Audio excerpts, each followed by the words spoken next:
الحمد لله نحمده ونستعينه ونستغفره ونؤمن به ونتوكل عليه ونعوذ بالله من شرور أنفسنا ومن سيئات أعمالنا من يهده الله فلا مضل له ومن يضلله فلا هادي له ونشهد أن لا إله إلا الله وحده لا شريك له ونشهد أن سيدنا ومولانا محمدا عبده ورسوله صلى الله تعالى عليه وعلى آله وأصحابه وبارك وسلم تسليما كثيرا كثيرا اما بعد میرے محترم بزرگوں اور بھائیوں، آج شوال کی 19 تاریخ ہے۔ رمضان کو گزرے ہوئے 19 دن گزر گئے۔ میرے محترم بزرگوں اور بھائیوں، الحمدللہ ثم الحمدللہ، اللہ تعالیٰ کے فضل و کرم سے ہم سب کو رمضان المبارک کا مہینہ نصیب ہوا، اور الحمدللہ رمضان المبارک میں اللہ تعالیٰ کی توفیق سے روزے رکھنے کی اور تراویح کی اور تلاوت کی توفیق ہوئی۔ اس پر جتنا بھی اللہ تعالیٰ کا شکر ادا کیا جائے کم ہے، جتنا بھی اللہ تعالیٰ کا شکر ادا کیا جائے کم ہے۔ میرے محترم بزرگوں اور بھائیوں، اگر ہم اپنی طرف دیکھیں، اپنے اعمال کی طرف دیکھیں، تو پھر بظاہر مایوسی ہونے لگتی ہے۔ ہم کیا اور ہمارے اعمال کیا، ہم کیا اور ہمارے اعمال جو ہے کیا۔ اور یہ جو ہے یہ باتیں کہ تراویح کا پڑھنا اور جو ہے قرآن پاک کی تلاوت کرنا، اور اسی طرح جو ہے یہ جو ہے قرآن پاک سننا، یہ سب جو ہے جتنا بھی ہم نے کیا ہے اس کا پورا حق ادا نہیں ہوا، پورا کا پورا حق ہم جو ہے ادا جو ہے نہیں کر سکا، اور رمضان کا کوئی حق ہم سے جو ہے ادا ہوئے۔ لہذا اگر ہم اپنی طرف دیکھیں، اپنے اعمال کی طرف دیکھیں، تو جو ہے اس میں جو ہے امید کی کوئی کرن نظر نہیں آتی، امید کی کوئی کرن جو ہے نظر جو ہے نہیں آتی۔ لیکن جس ذات نے، اللہ پاک نے ہم سب کو ان اعمال کی توفیق عطا فرمائی، ان اعمال کی توفیق عطا فرمائی ہے۔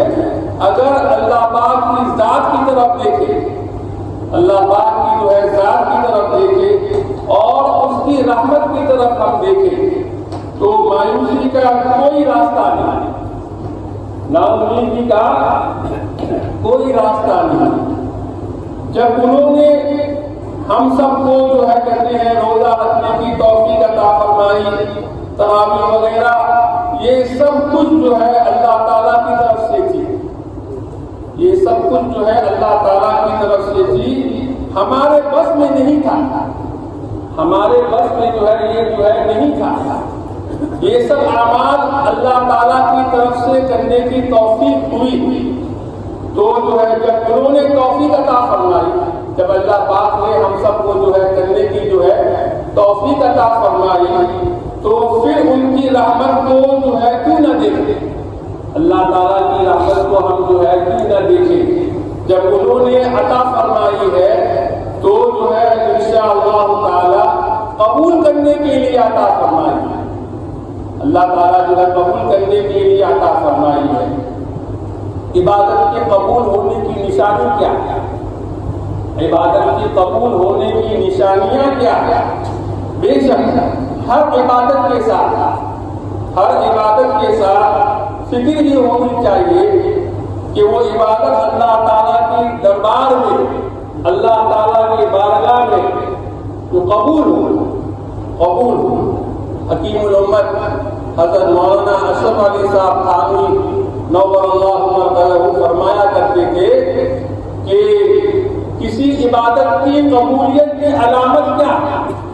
کسی عبادت کی قبولیت کی علامت نشانی کیا ہے؟ نشانی یہ ہے کہ جب ایک مرتبہ عبادت کرنے کی توفیق ہو گئی، ایک مرتبہ آپ نے عبادت کر لی، ایک مرتبہ آپ نے عبادت کر لی اور پھر دوبارہ اس عبادت کی توفیق ہو رہی ہے، اس عبادت کی دوبارہ آپ کو توفیق ہو رہی ہے، تو سمجھ لو پہلی عبادت قبول ہو گئی، سمجھ لو پہلی عبادت کیا ہے؟ قبول ہو گئی۔ پھر دوبارہ اسی عبادت کی توفیق ہو گئی تو سمجھ لو کہ پہلی عبادت اللہ تعالیٰ نے قبول فرما لیا، اللہ تعالیٰ نے کیا ہے؟ قبول فرما لیا۔ مثلا ایک نماز پڑھی، پھر دوسری نماز کی بھی توفیق ہو گئی، دوسری نماز کی بھی توفیق ہو گئی، تو معلوم ہوا کہ پہلی نماز قبول ہو گئی، پہلی نماز کیا ہے؟ قبول ہو گئی۔ پہلا روزہ رکھا، پھر دوبارہ دوسرا روزہ رکھنے کی اللہ تعالیٰ کی توفیق ہو گئی، تو سمجھو کہ پہلا روزہ اللہ تعالیٰ نے قبول فرما لیا، اللہ تعالیٰ نے قبول فرما لیا۔ یہ اللہ پاک کی سنت ہے، یہ اللہ پاک کی سنت ہے۔ اور جب عبادت کی توفیق عطا فرمائی، اگرچہ ہماری عبادت ناقص ہے، ہماری عبادت ناقص ہی صحیح، تو اس کی قبولیت بھی عطا فرمائیں گے اللہ تعالیٰ۔ میرے محترم بزرگوں اور بھائیوں، ہم تو ہمیشہ ناقص ہی رہیں گے، ہم تو ہمیشہ ناقص ہی رہیں گے، کبھی کامل ہو ہی نہیں سکتے، کبھی کامل ہو ہی نہیں سکتے، اور نہ ہماری عبادت کامل ہو سکتی ہے، اور نہ ہماری عبادت کامل ہو سکتی ہے۔ اور ہماری عبادت کیا کامل ہوگی؟ ہماری عبادت کیا کامل ہوگی؟ اور سارے کاملوں کے سردار جناب محمد الرسول اللہ صلی اللہ علیہ وسلم، جو ساری راتیں عبادت کے لیے کھڑے رہتے تھے، عبادت میں کھڑے رہتے تھے، جس کی وجہ سے پاؤں پر ورم آ جاتا تھا، جس کی وجہ سے پاؤں آپ کا پھول جاتا تھا۔ جناب رسول اللہ صلی اللہ علیہ وسلم فرماتے ہیں، ما عبدناک حق عبادتک، ما عبدناک حق عبادتک، ما عرفناک حتی معرفتک۔ اے اللہ، ہم آپ کی عبادت کا حق ادا نہ کر سکے، آپ کی عبادت کا ہم حق ادا نہ کر سکے۔ اے اللہ، ہم آپ کی معرفت کا حق ہم ادا نہ کر سکے۔ جب آپ خود فرما رہے ہیں، جناب رسول اللہ صلی اللہ تعالی علیہ وسلم فرما رہے ہیں، ہم سے عبادت کا حق ادا نہیں ہو سکتا، تو مجھ سے اور آپ سے کیا حق ادا ہو سکتا؟ مجھ سے اور آپ سے کیا حق ادا ہو سکتا؟ لیکن ہم اپنی نااہلی کو دیکھیں، ہم اپنی نااہلی کو دیکھیں یا ان کی رحمت کو دیکھیں، ان کی رحمت کو دیکھیں، اللہ پاک کی رحمت کو دیکھیں، تو کون سی چیز زیادہ بڑی ہے؟ کون سی چیز زیادہ بڑی ہے؟ اللہ تعالیٰ کی رحمت بڑی ہے، اللہ تعالیٰ کی رحمت بڑی ہے۔ یہ اللہ تعالیٰ کی رحمت کے برابر کوئی چیز نہیں، اللہ تعالیٰ کی رحمت کے برابر کوئی چیز نہیں۔ لہذا جب انہوں نے ہمیں عبادت کرنے کی توفیق عطا فرمائی ہے، تو ہمیں پوری امید رکھنی چاہیے، ہمیں اللہ تعالیٰ کی ذات سے پوری امید رکھنی چاہیے کہ انشاءاللہ عبادت اللہ تعالیٰ کی بارگاہ میں قبول ہے، اللہ تعالیٰ کی بارگاہ میں ہماری عبادت کیا ہے؟ قبول ہے۔ اور اس عبادت پر جو رحمت کے اجر و ثواب اللہ تعالیٰ عطا فرمانے کا اللہ تعالیٰ نے جو وعدہ کیے ہیں، اللہ تعالیٰ نے جو وعدہ کیے ہیں، انشاءاللہ اپنی رحمت سے اللہ تعالیٰ ضرور عطا فرمائیں گے۔ میرے محترم بزرگوں اور بھائیوں، جہاں تک عبادت میں کوتاہیاں اور غلطیوں کا تعلق ہے، ان کا علاج بھی بتا دیا، ان کا جو ہے علاج بھی جو ہے بتا دیا کہ جب بھی کسی عبادت کی توفیق ہو جائے، عبادت کی توفیق ہو جائے اور اس توفیق پر ہمیں کیا کرنا چاہیے؟ ہمیں اللہ تعالیٰ کا شکر بجا لانا چاہیے، ہمیں اللہ تعالیٰ کا جو ہے شکر ادا کرنا چاہیے کہ اور اس عبادت میں جو کوتاہیاں اور جو غلطیاں ہوئی ہیں اس پر کیا کرے؟ اس پر جو ہے استغفار کرے، اس پر جو ہے استغفار کرے۔ رمضان المبارک میں اللہ تعالیٰ نے جو ہے کن عبادات کو ہمیں اللہ تعالیٰ نے کرنے کی توفیق عطا فرمائی ہے، توفیق دی، اس پر اللہ تعالیٰ کا شکر ادا کرنا، اللہ تعالیٰ کا جو ہے شکر ادا کرنا۔ میرے محترم بزرگوں، بھائیوں، دو کام کرنے کی ضرورت، دو کام کرنے کی ضرورت۔ ایک یہ کہ اپنے کوتاہیوں پر استغفار کریں، اپنے کوتاہیوں پر جو ہے کیا کرے؟ استغفار کریں۔ دوسرے، اللہ تعالیٰ سے جو ہے اصل اللہ تعالیٰ کی طرف سے جو ہمیں توفیق ہوئی ہے عبادت کرنے کی، اس پر جو ہے اللہ تعالیٰ کا ہم جو ہے شکر ادا کریں، اللہ تعالیٰ کا جو ہے کیا ہے؟ شکر ادا کریں کہ اللہ آپ نے ہمیں جو ہے عبادت کرنے کی توفیق عطا فرمائی۔ میرے محترم بزرگوں اور بھائیوں، رمضان المبارک میں ہم گناہوں سے بچتے تھے، رمضان المبارک میں ہم جو ہے گناہوں سے بچتے تھے، اسی طرح رمضان المبارک کے بعد بھی گناہوں سے بچنے کی جو ہے ضرورت ہے، گناہوں سے بچنے کی کیا ہے؟ ضرورت ہے۔ جیسا کہ جو ہے یہ کان گناہ نہ کرے، کان گناہ نہ کرے، یہ زبان گناہ نہ کرے، منہ سے گناہ کی بات نہ نکلے، منہ سے گناہ کی بات نہ نکلے، منہ میں حرام کا لقمہ نہ جائے، حرام کا لقمہ جو ہے منہ میں جو ہے نہ جائے۔ اگر آدمی ان باتوں پر پابندی کے ساتھ کوشش کریں گے تو اس میں کامیابی کا زیادہ امکان ہے، کیونکہ دل ابھی تک نرم ہے، رمضان کو گزرے ہوئے زیادہ دن نہیں ہوئے، ابھی تک دل کیا ہے؟ نرم ہے، اور رمضان المبارک کے اثرات جو ہے کیا ہے؟ باقی ہے، رمضان کے انوار جو ہے باقی ہے، اور جب زیادہ وقت جو ہے گزر جائے گا تو یہ جو ہے پھر مشکل ہو جائے گا۔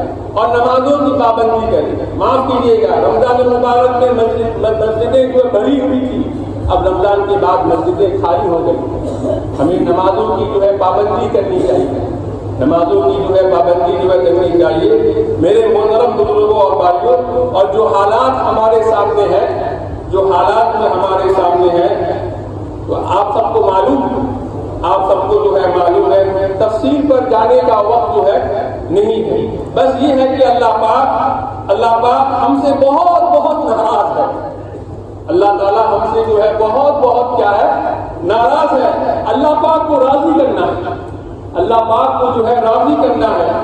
خوب گر گرا کر جو ہے ہم اپنے گناہوں سے توبہ کریں، خوب گر گرا کر ہم اپنے گناہوں سے توبہ کریں، خوب دعائیں مانگیں، اس لیے کہ یہ سب ہمارے گناہوں کی نحوست ہے، یہ سب ہمارے گناہوں کی کیا ہے؟ نحوست ہے۔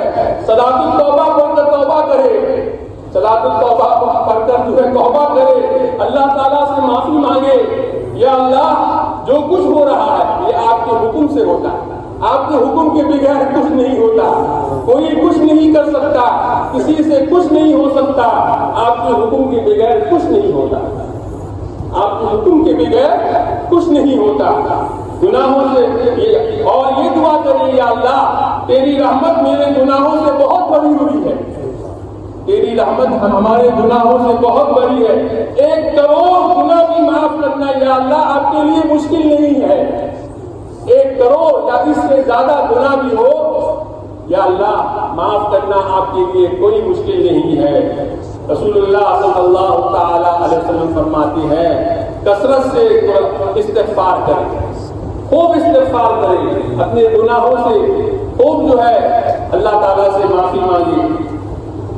جناب رسول اللہ صلی اللہ تعالی علیہ وسلم فرماتے ہیں کہ جو استغفار کرے گا تو ہر مصیبت سے اللہ تعالیٰ اس کو نکال دے گا، اللہ تعالیٰ اس کو ہر مصیبت سے جو ہے نکال دے گا اور ہر غم سے نجات دے گا، اور ایسی جگہ سے اللہ تعالیٰ اس کو رزق دے گا جہاں سے اس کا گمان بھی جو ہے کیا ہے نہیں ہوگا۔ میرے محترم بزرگوں اور بھائیوں، اپنے خطاؤں پر رونا ہے، اپنے گناہوں پر رونا ہے، اپنے قصوروں پر جو ہے رونا ہے۔ اگر حقوق اللہ ہے، حقوق اللہ ہے، ہم جو ہے اللہ تعالیٰ کی جو نافرمانی کی ہے تو اللہ تعالیٰ کے سامنے رونا، اس سے معافی مانگنا۔ اور اگر حقوق العباد ہے، حقوق العباد ہے، بندوں کی خطا ہے تو ان سے معافی جو ہے مانگنا۔ میرے محترم بزرگوں اور بھائیوں، گناہوں سے پاک جو ہے کون ہے؟ وہ انبیاء کرام علیہ الصلوۃ والسلام ہے، اس کے ساتھ خاص ہے۔ ان کے علاوہ جو لوگ بھی ہیں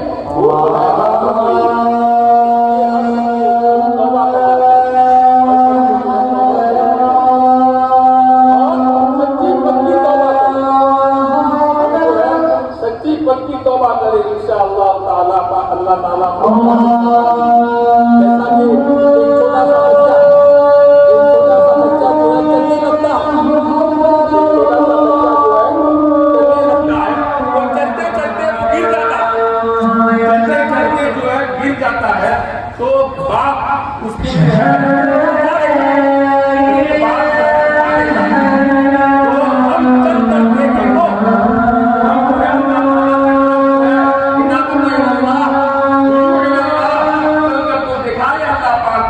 انشاءاللہ اللہ تعالیٰ جو ہے کہتے ہیں جب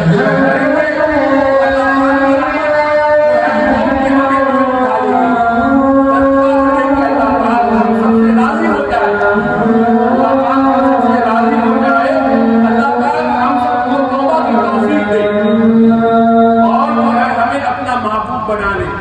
آخر دعوانا